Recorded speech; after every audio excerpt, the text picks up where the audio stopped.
옆 사람과 인사합시다. 하나님의 은혜를 누립시다. 오늘 말씀 제목은 하나님의 은혜라는 제목입니다. 쿼바디스라는 라틴어가 있는데 어디로 가십니까? 라는 뜻입니다. 쿼바디스라는 영화도 있잖아요. 그 영화에 보면 로마의 박해가 일어났을 때 베드로가 너무나도 겁나서 양떼를 버리고 도망가는 중에 길에서 예수님을 만나게 됩니다. 부활하신 예수님. 그때 베드로가 질문합니다. 쿼바디스 도미네, 주여 어디로 가십니까? 라고 질문합니다. 그때 예수님이 네가 버리고 도망온 양떼들을 위해서 다시 십자가에 못 박히러 간다라고 했을 때 베드로가 그 부활하신 주님의 감동 감화하심, 성령의 은혜로 말미암아 다시 로마로 가서 담대히 복음 전하다가 순교한다라는 내용입니다. 지금은 예수 믿고 순교하는 시대는 아니지만 우리가 정말 담대히 복음을 전할 만큼 영육간에 응답받고 승리할 수 있는 비밀이 하나님의 은혜입니다. 부활하신 주님이 주시는 하나님의 은혜, 그 은혜를 체험하시고 참된 정인 되시기를 주님의 이름으로 축원합니다. 첫 번째, 오직 하나님의 은혜로 구원받은 성도입니다. 여기 자녀분들도 계시고 또 여러분들도 누군가의 자녀였지 않습니까? 혹시 이런 추억들이 다들 있을 것입니다. 저도 있었고, 어린 자녀들이 아버지 어머니를 도와준다고 구두를 닦는다든지 설거지를 하는 경우가 있습니다. 그때 꼭 자녀들이 보상 심리가 있습니다. 이렇게 했기 때문에 용돈을 좀 달라고 하는 보상 심리가 있죠. 그것은 엄밀히 따지면 그것이 바로 공로주의입니다. 했기 때문에 달라는 것입니다. 자녀가 성장하기 전까지는 부모가 다 책임집니다. 사실 아무것도 걱정할 필요가 없습니다. 부모가 자녀에게 주는 것은 보상이 아니라 은혜입니다. 은혜. 부모라는 이유, 자녀라는 무조건적인 이유가 있는 것입니다. 공로주의가 뭐냐면 유대인들이 가졌던 거거든요. 오늘 포도원에 나온 불평하는 이 일꾼이 일종의 공로주의를 보여주고 있습니다. 예수님이 공로주의를 비판하는 내용이거든요.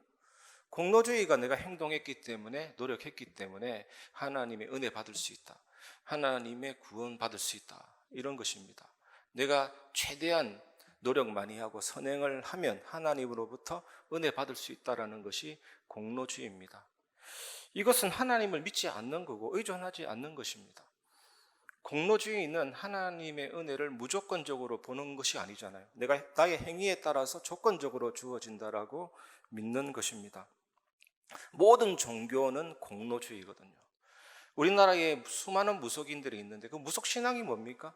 신에게 제사하고 기도해서 재앙을 피한다는 겁니다. 복을 받는다는 겁니다. 그리고 신령이나 조상신에게 뭔가를 빌어서 내가 원하는 바를 얻겠다는 거거든요. 또 불교에는 업이라는 사상이 있습니다. 업이 뭐냐면 나의 행위에 따라서 결과가 온다. 지금 나의 행위에 따라서 결과가 오는데 이것이 다음 생에 영향을 미친다는 겁니다. 그러니까 불교는 철저한 공로주의라고 할 수 있는 것입니다. 천주교는 공로주의가 있죠.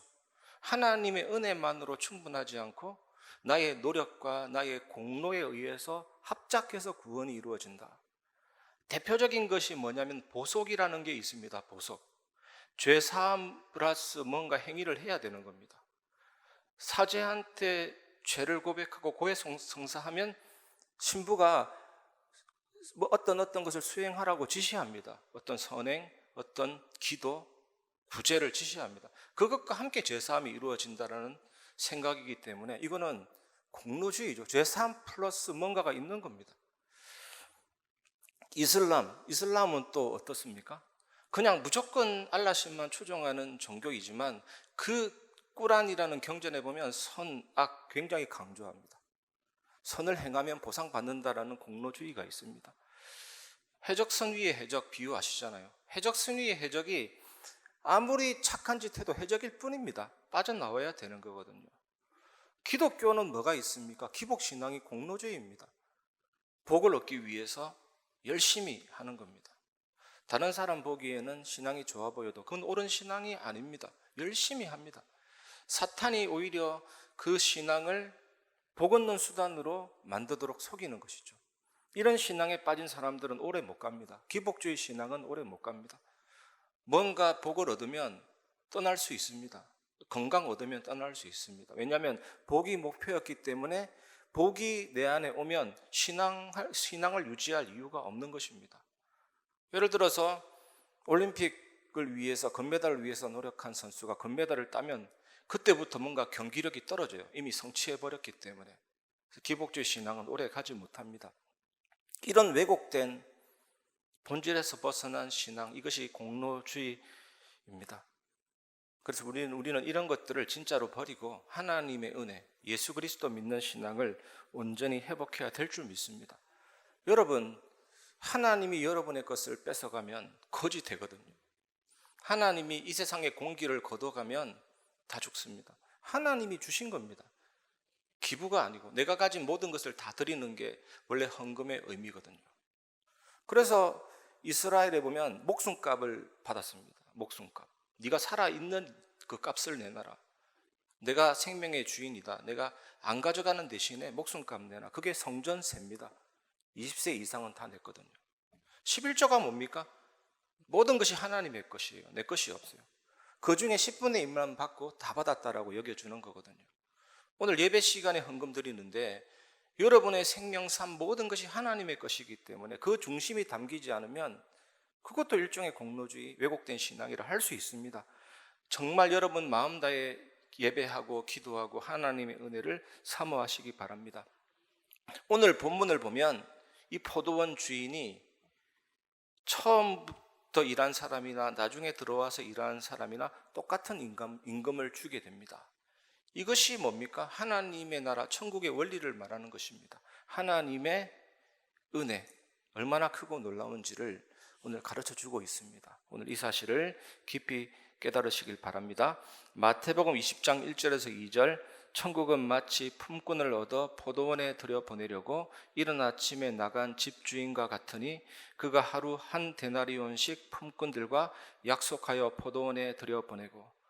아침 일찍 포도원 주인이 바깥에 나가서 포도원에서 일할 일꾼들을 모집하고 한 데나리온을 약속했습니다. 한 데나리온은 한 8만 원 정도 됩니다. 약속했습니다.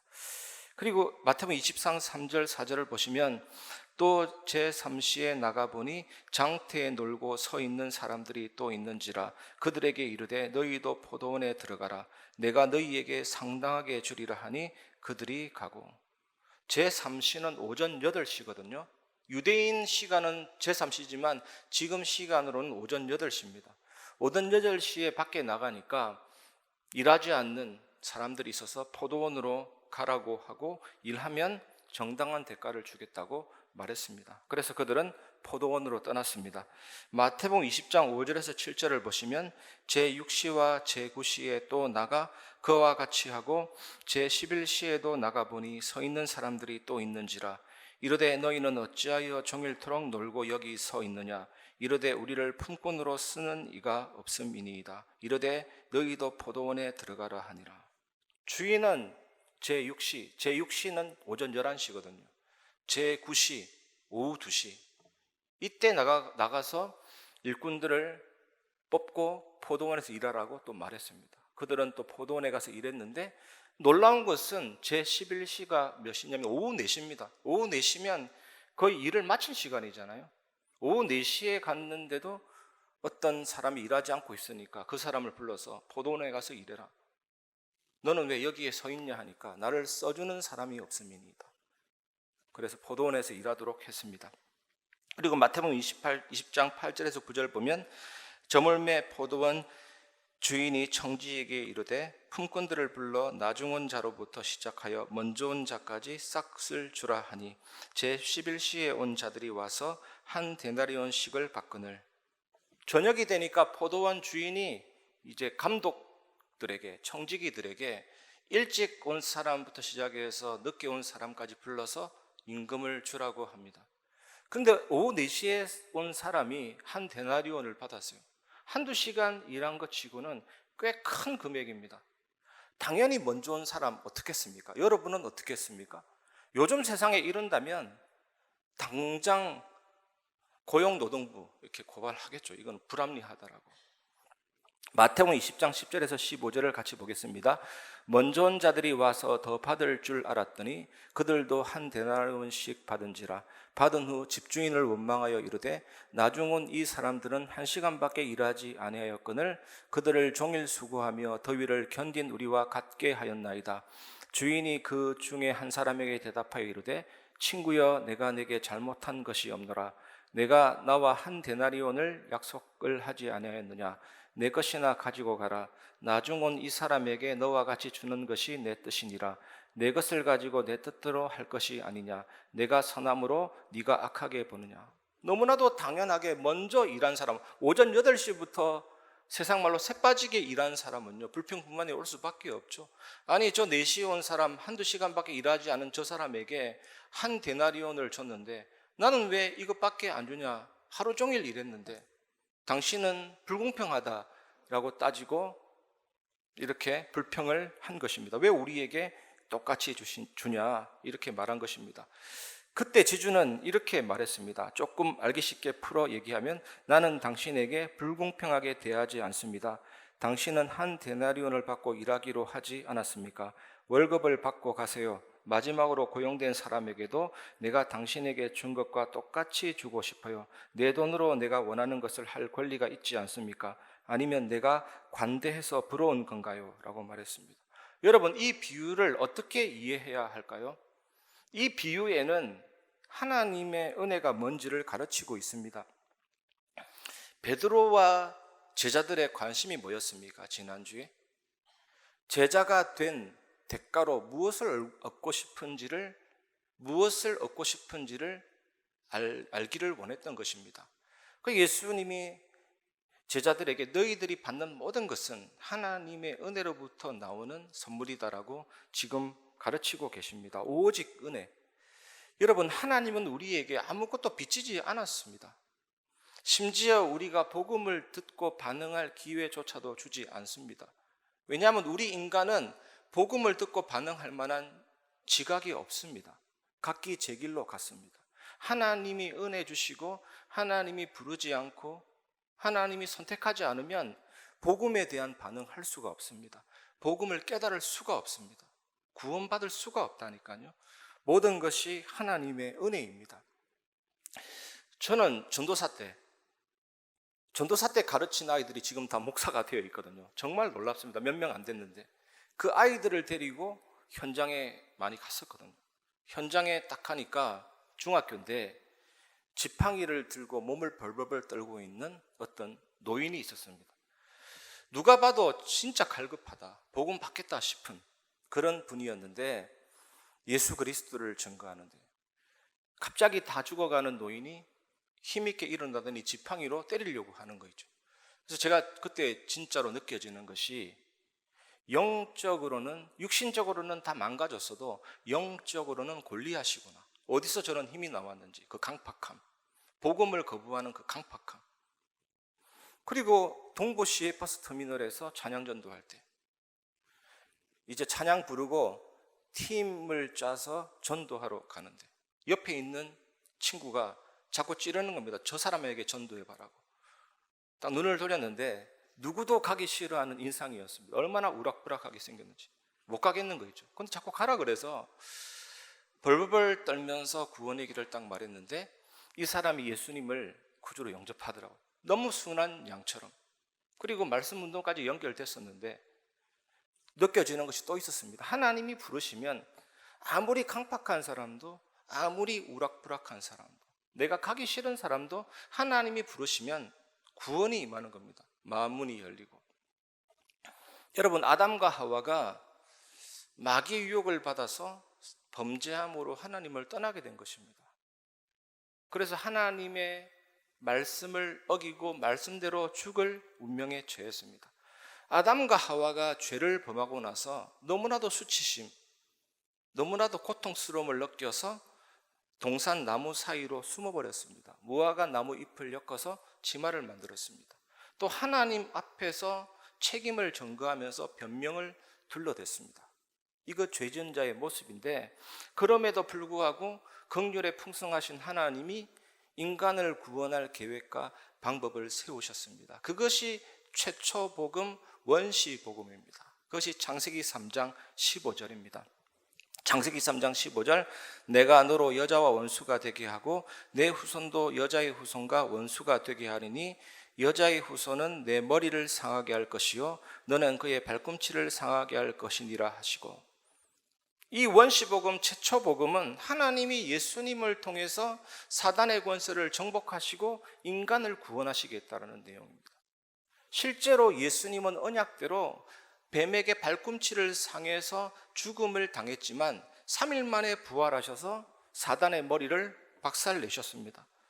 여러분, 예수님이 십자가에 죽으심으로 우리 죄를 사하시고 부활하사 사망과 사탄의 권세를 정복하셨고, 요한복음 19장 30절에 다 이룬 것입니다. 죄와 사망과 사탄의 권세, 인간이 절대로 해결할 수 없는 근본 문제인데, 이 그 큰 문제를 해결했다는 것은 이제 하나님의 자녀는 예수 그리스도 이름으로 모든 문제에서 승리하고 이길 소망과 힘을 가졌다는 것입니다. 여러분, 철로역정 보시면 주인공이 어마어마한 무게의 죄의 짐, 저주의 짐을 지고 가다가 언제 그 짐이 끌러져서 대굴대굴 굴러서 떨어져 나갑니까? 십자가를 바라볼 때 그 죄의 짐이 대굴대굴 굴러서 떨어지는 것입니다. 해방이 되는 겁니다. 그때 빛난 천사로부터 투구와 갑옷을 입게 되고 방패와 칼을 차고 앞을 가게 됩니다. 그때 그 진입로를 가로막고 있는 이블로이라는 악마 어떻게 됩니까? 지는 듯 하지만 결국에는 그 악마를 이기고 또 승리의 길을 가게 됩니다. 마지막에 천국문 입구에서 사자 2마리가 으르렁대지만 쇠사슬에 묶여있는 사자에 불과합니다. 사탄이 아무리 설쳐대도 하나님의 주권이라는 쇠사슬에 매여 있기 때문에, 하나님의 뜻 안에 있기 때문에 우리는 예수의 이름 붙잡고 끝까지 승리해서 천국문을 향해 갑니다. 사람을 살리게 됩니다. 다 이루셨습니다. 그 은혜를 여러분들이 붙잡고 체험하시길 바랍니다. 근데 이거 아무나 깨닫는 것이 아니에요. 정말 은혜입니다. 제가 전에 경상북도 경산시장 3번 여기만 분을 만났거든요. 제가 제일 만나기 싫어하는 대상이죠. 엘리트 아닙니까? 복음 전하는데 그 눈빛이 내가 너보다 잘한다는 눈빛이에요. 벌써부터 한번 읊어봐라는 눈빛이에요. 읊어드렸죠. 한 3번 읊어드렸는데도 결국 진심으로 받아들이지 않는 것을 봤습니다. 여러분, 정말 이 예수 그리스도 구원의 은혜를 안다라는 것은 하나님의 최고의 은혜라는 사실을 믿으시기 바랍니다. 십자가 예수 그리스도의 복음, 다 이루신 승리하신 예수 그리스도의 복음 붙잡고 한 주간 승리하시기 바랍니다. 복음 붙잡는 것이 최고의 승리입니다. 여러분이 이 복음 이해하고 믿어진다면 하나님의 은혜다, 이 사실을 기억하시기 바랍니다. 오늘 그 은혜 최고로 누리는 복된 날 되시기 바랍니다. 2번째, 하나님의 은혜로 부르심 받은 성도 제자입니다. 마태복음 20장 16절, 이와 같이 나중된 자로서 먼저 되고 먼저 된 자로서 나중되리라. 사실 지난주와 이번 주 항상 하나님은 어떤 대상이 있습니다. 유대인 바리새인들을 비판하는 거거든요. 그것을 통해서 우리가 깨달을 바를 말씀합니다. 결국 이 말씀은 제일 먼저 온 사람들의 불평을 강조합니다. 제일 먼저 온 사람이 누구예요? 유대인입니다. 유대인이 가진 사상이 뭡니까? 공로주의입니다. 기득권주의입니다. 선민사상입니다. 이것을 비판하는 거예요. 지금 예수님이. 이 유대인들이 하나님에 대해서 관심 없습니다. 이미 오신 메시아 그리스도에 대해서 관심 없습니다. 하나님의 절대주권과 무한한 사랑과 은혜 아예 인식이 없습니다. 그래서 예수님이 지금 구원은 인간의 공로에 의해서 오는 게 아니다, 하나님의 절대주권과 하나님의 은혜 속에서 나오는 거다라고 지금 말씀하고 계시는 거예요. 여러분 똑똑해서 구원받은 사람 있으면 나와 보십시오. 여러분 연구해서 구원받은 사람 있으면 나와 보십시오. 머리 똑똑한 사람 구원받는다면 우리 같은 사람 구원 못 받죠. 물론 똑똑한 분 계시면 죄송합니다만, 돈 있는 사람 구원받는다면 우리 구원 못 받을 수 있어요. 돈 가지고 계신 분한테는 죄송합니다. 자꾸 말이 걸리는데, 우리가 구원받는 조건 아무도 하나님의 은혜 아니면 그 누구도 구원받을 수가 없습니다. 지금 이것을 얘기하고 있는 거거든요. 인간의 조건과 인간의 선택이 아니다. 하나님이 부르시고 하나님이 찾아오시고 하나님이 은혜 주셨기 때문에 우리는 복음에 대해서 반응하고 구원받은 겁니다. 얼마나 감사합니까, 여러분?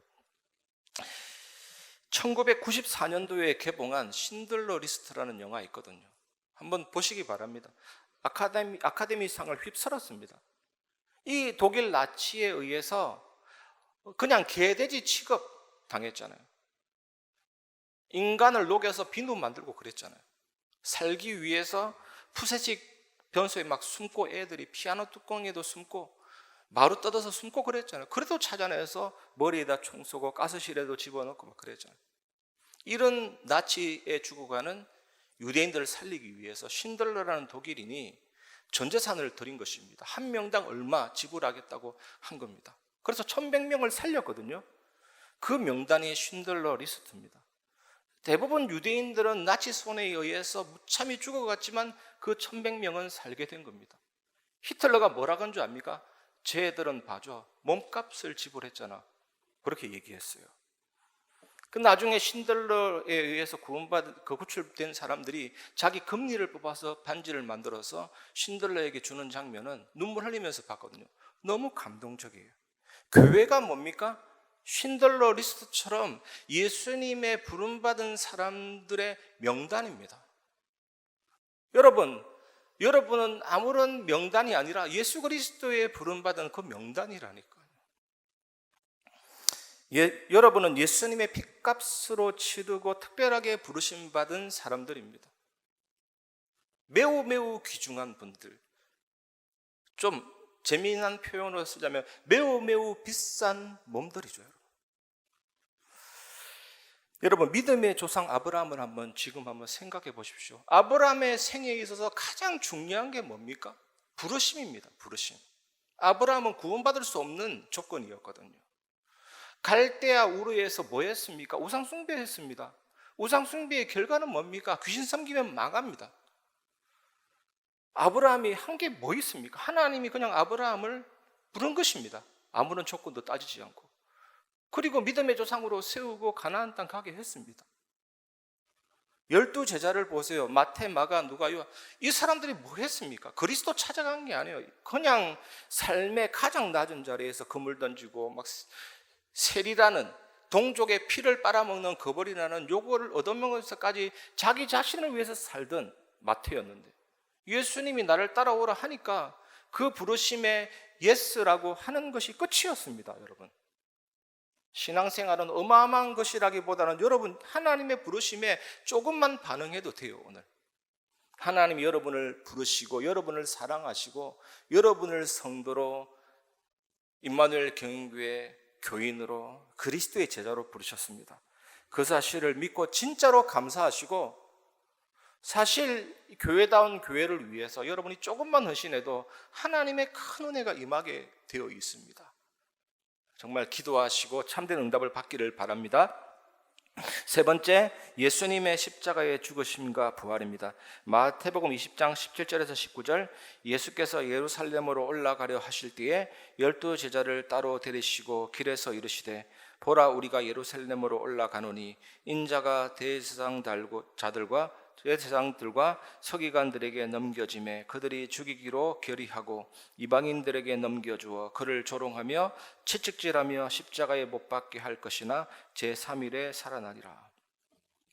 이 말씀의 의미를 한번 같이 생각해 보았으면 좋겠습니다. 예수님이 지금 뭐 하고 계십니까? 예루살렘에 가시는 의미에 대해서 예수님이 제자들에게 설명하는데, 예수님이 제자들에게 설명하는 그 생각이 제자들의 생각과 정면으로 충돌해버린 겁니다. 왜냐하면 이 제자들은 이해할 수 없을 정도로 예수님을 민족적인, 정치적인, 군사적인 메시아로 생각하고 있는 거예요. 왜 그렇게 못 알아듣는지, 우리는 기록된 성경이기 때문에 바로 이해되지만 우리도 만약에 그 상황 되면 이해하지 못했을 겁니다. 민족적, 정치적, 군사적 메시아, 그게 고정관념의 무서움이거든요. 예수님이 그렇지 않다, 인자가 십자가에 못 박고 부활할 거라고 계속 얘기하는데도 도무지 이해하지 못하고, 심지어 오늘 이 말씀에 예수님이 예루살렘에서 십자가에 못 박힐 거라고 얘기하는데도 제자들은 어떤 생각이었냐면, 엄청난 군인 장군이 개성 장군, 위대한 승리로 생각하는 거죠. 마치 어벤져스처럼 막 정복하고 이기는 승리로 생각하는 거죠. 물론 예수님의 십자가의 죽음과 부활은 위대한 승리지만 제자들이 생각했던 것과는 다른 성격입니다. 제자들은 로마 황제의 압제, 로마의 압제에서 예수님이 팍 줄을 끊어버리고 팍 구출해 줄 거라고 생각했습니다. 물론 그 해방도 중요하지만 그것보다 더 중요한 해방이 있습니다. 죄와 저주, 사탄, 재앙, 지옥병에서 해방되는 것이 중요합니다. 예수님은 그 일을 이루실 메시아 예수 그리스도입니다.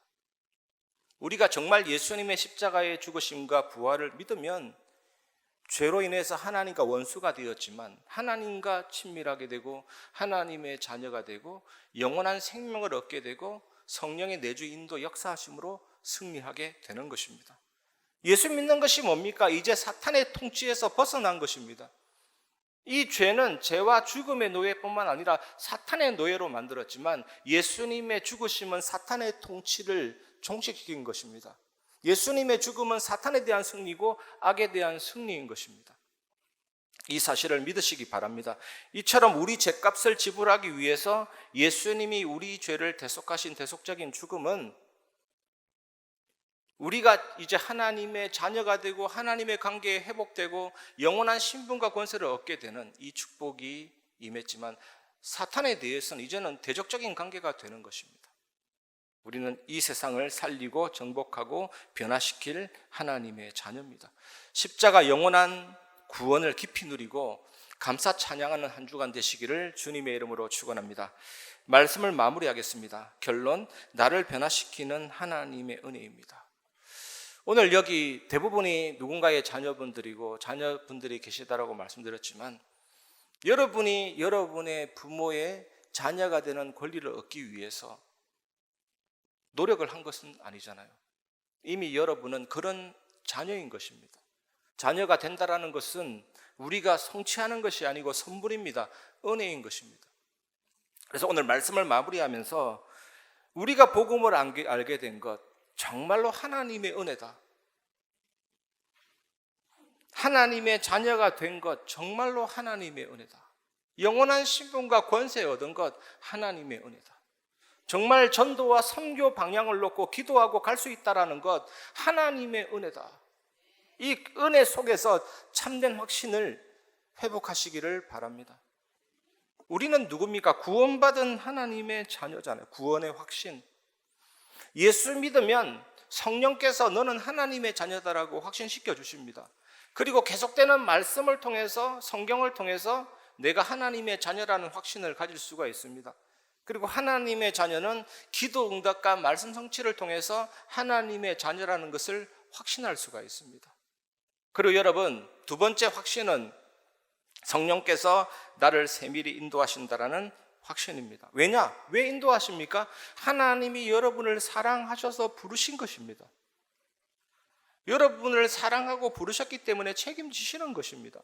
하나님의 자녀는 아브라함을 보면 압니다.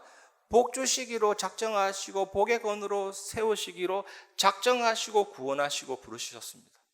하나님이 세밀하게 인도하신다. 믿으시기 바랍니다. 세 번째 확신은 나는 예수 그리스도로 말미암아 어떤 시험 가운데서도 승리한다라는 승리의 확신입니다. 저는 신앙생활을 거듭하면 할수록 이 확신만큼 중요한 확신이 없어요. 어떤 시험이 와도 나는 승리할 수가 있다. 그리스도로 말미암아. 여러분 서퍼 아시죠? 파도 타는 사람. 이 파도가 막 이렇게 휘말려 오는데도 3, 4m 되는 파도인데도 파도 타는 사람 표정 보니까 씩 웃더라고요. 이해가 안 돼요. 산 타는 사람도 이해가 안 돼요. 히말라야 산맥 타는데도 그게 어떻게 해서 그 산에 올라가야 가도록 그런 욕구가 생기는지 이해가 안 돼요. 또 절벽을 타는 사람 있잖아요. 이해가 안 돼요. 죽을 것 같은데 저는 높이 올라가면 약간 아찔한 그런 경우가 있거든요. 어저께도 우리 교회 천장 우리 방수공사 하는데 그 짧은 높이인데도 사다리 타고 올라가는데 다리가 좀 떨리더라고요. 이해가 안 돼요. 근데 파도 타는 사람이 씩 웃는 것 보면서 뭔가를 아는 거죠. 예수 그리스도, 승리하신 예수 그리스도 이름 의지하는 자는 하나님이 부르시고 하나님이 구원하셨고 선택하신 하나님의 자녀는 모든 것이 합력하여 선을 이루고 그 어떤 시험도 우리에게 실패되는 쪽으로 오지 않습니다. 여러분이 자녀를 양육할 때 테스트 할 때 있습니다. 뭐 하지 마 할 때. 이 자녀를 죽이기 위해서 그럽니까? 뭔가를 개발시키기 위해서, 깨닫게 하기 위해서잖아요. 어떤 시험도 우리에게 그렇게 오는 것입니다. 시험을 타고 즐기고 그 복음 안에서 시험 속에 있는 큰 응답과 함께 승리할 수가 있는 것입니다. 그리고 하나님은 나의 기도에 응답하십니다. 기도 응답의 확신. 그리고 우리는 예수 그리스도로 말미암아 용서받았습니다. 사죄의 확신. 그 은혜 속에서 이 확신이 오는 거예요. 은혜 속에서만 오는 확신입니다. 이 은혜와 확신을 누리는 여러분이 되시길 바랍니다. 그래서 여러분 하루가 시작될 때 아침에 말씀 묵상과 기도로 이 은혜를 누리시고 참된 확신 누리시고, 점심 때도 조금만 말씀 묵상과 기도하고 그 은혜를 누리시고 참된 확신 누리시고, 밤에도 말씀 묵상과 기도로 참된 은혜와 확신 누리시면 정말 아침에 힘주시는 하나님, 점심 때는 하나님이 참된 응답을 보는 눈을 열어주시는 하나님, 밤에는 치유하시는 하나님 꼭 만나게 될 것입니다. 그래서 이 성삼위 하나님이 결국에는 이제는 우리가 능력 있는 신앙으로 세워주시거든요. 하나님의 능력, 하나님의 축복이 임하게 하셔서 나를 통해 하나님의 뜻이 이루어지는, 그리고 하나님이 준비해 놓으신 것을 찾아서 누리고 인도받는 여정 속으로 갈보리산, 감람산, 마가다락방 시작해서 로마까지 정확한 이정표를 거쳐서 응답을 받아서 세계 살리는 정인으로 세워나가십니다. 그래서 우리 자체가 응답이 있는 사람이 딱 되면 이제는 소통이 일어나고 지키고 살리는 정인이 되는 것입니다. 문제가 와도 갈등이 와도 위기가 와도 악을 선으로 위기를 기회로 바꾸시는 하나님을 만나고 체험하면서 흔들리지 않는 절대 망대 같은 제자가 되는 것입니다. 여러분들이 이 은혜로 승리하시고 현장 살리는 정인 되시기를 주님의 이름으로 축원합니다. 이 시간 오늘 말씀 생각하면서 하나님의 은혜 찬양하고 말씀을 마무리하겠습니다. 여러분 마음 담으시고 오늘 말씀을 깊이 묵상하면서 생각하면서 고백합시다. 나를 지으신 이가 하나님, 나를 부르신 이가 하나님, 나를 보내신 이도 하나님, 나의 나 된 것은 다 하나님 은혜라. 나의 달려갈 길, 나의 달려갈 길 다 가도록, 나의 마지막 호흡 다 하도록, 나로 그 십자가 품게 하시니, 나의 나 된 것, 나의 나 된 것은 다 하나님 은혜라. 한량없는 은혜, 한량없는 은혜, 갚을 길 없는 은혜, 내 삶을 애워 사는 하나님의 은혜,